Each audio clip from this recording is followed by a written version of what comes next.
छाती का और ब्रेस्ट एब्सेस के बारे में कुछ बताना चाहता हूँ। ब्रेस्ट एब्सेस ज़्यादातर उन महिलाओं में होती है जो महिलाएं बच्चों को दूध पिलाने की रहती हैं।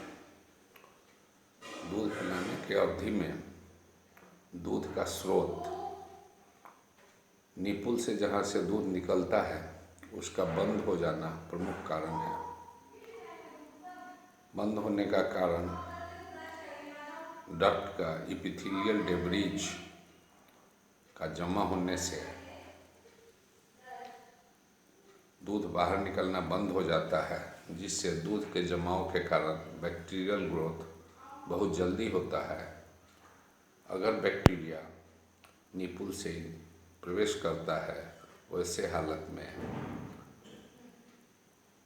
डक्ट में जाके बैक्टीरिया दूध का जमाव कर देता है और दूध के क्लॉटिंग के चलते उसमें बैक्टीरियल ग्रोथ बहुत तेज़ी से होता है और एब्सेस बनने की प्रक्रिया शुरू हो जाती है। दूसरा, वैसे महिलाओं में होता है जो बचपन से जिनको निपुल का गड़बड़ी होता है, निपुल में इन्वर्टेड निपुल या रिट्रैक्टेड निपुल बचपन से ही रहता है, उस पर ध्यान नहीं देने के कारण जिस समय छाती में दूध बनना शुरू होता है उसी समय वह निपल और अंदर की तरफ धंसता है और दूध निकलने में जब बच्चे को पिलाने का समय आता है तब रुकावट होती है, जिसके चलते एब्सेस बनता है। तीसरा, अगर निपल में किसी कारण से चाइल्ड सकिंग के द्वारा ही अगर क्रैक होता है या सूजन हो जाता है, वैसे हालत में भी बच्चे के गले का जो बैक्टीरिया होता है वह निपल में प्रवेश करता है और अंदर जाकर बहुत तेज़ी से ग्रो करने लगता है। इन सब कारणों से ब्रेस्ट में एब्सेस होता है। अब एब्सेस का क्या लक्षण होगा? जब भी कोई भी डक्ट दूध निकलने की पतली नली जो 15 से 20 होती है उसको लैक्टिफेरस डक्ट बोलते हैं, वह ब्लॉक होता है तो धीरे धीरे नली का फैलाव होता है, उसमें दूध जमा होता है और वही पस का कारण होता है। तो उसके चलते छाती में सूजन होती है, छाती में चमड़े का लालीपन बढ़ जाता है और तेज दर्द भी हो सकता है। वैसी परिस्थिति में शुरू से ही उपचार शुरू करना चाहिए। चूँकि बैक्टीरियल इन्फेक्शन होता है इसलिए एक एंटीबायोटिक देना चाहिए।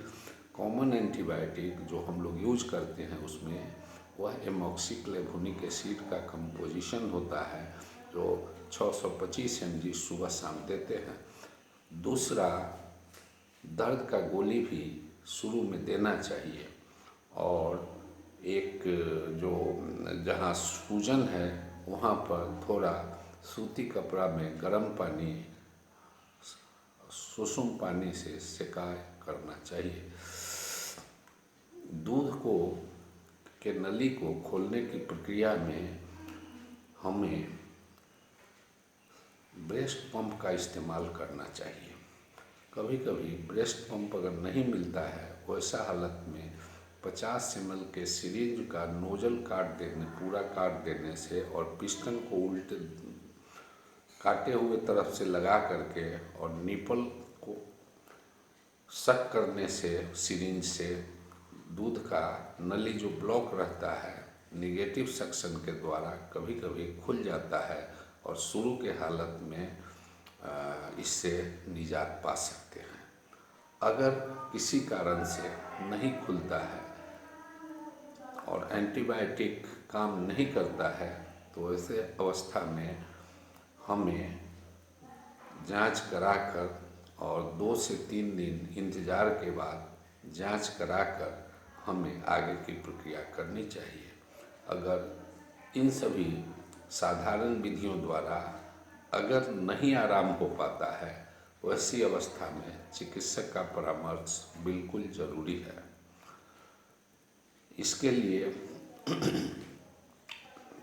पहली प्रक्रिया जो होगी वह जांच के बाद, क्लिनिकल एग्जामिनेशन के बाद, चिकित्सक के द्वारा देखने के बाद खून जांच और आगे का जांच की प्रक्रिया होगी। खून जांच में हम लोग सीवीसी कराते हैं, जिसमें टीसीडीसी होता है। अगर घाव होता है तो ऐसी अवस्था में हमेशा टोटल काउंट, डब्ल्यूबीसी काउंट बढ़ जाता है और साथ साथ न्यूट्रोफिल काउंट भी बढ़ता है।